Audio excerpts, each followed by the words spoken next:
Ukrainians are sacrificing so much that us sacrificing some of a tiny portion of our investment is the very least that we can do. Matt Dell, a BC public service employee, calling on the public service pension to get out of Russian-backed or owned investments. He and colleagues starting a petition to raise awareness and push for change, highlighting $450 million public service pension dollars invested in Russian companies.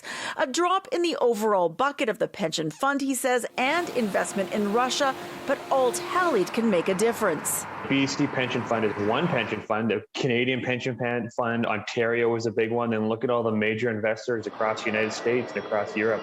It does all add up. BC's opposition calling for the province to make pointed direction to the independent investment decision makers.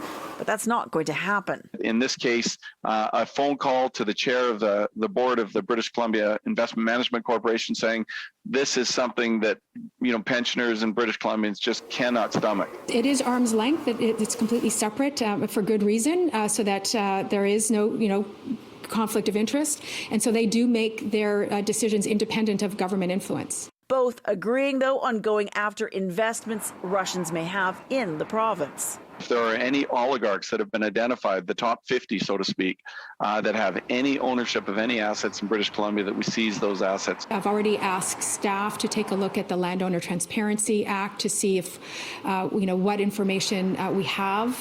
The RCMP have full access to that. Last week, BC pulled Russian alcohol from liquor store shelves. Small actions, Dell says, including divesting Russian interests in pensions here, accumulate strength. This would have a very, very minor impact for a lot of pensioners or people who are invested. Russia's a tiny portion of the global stock market, but it would have a huge impact on Russia. And I think it's a hugely symbolic statement that we can make. And, maybe that's just our one little piece of the thread that we're pulling to unravel this kind of nightmare scenario.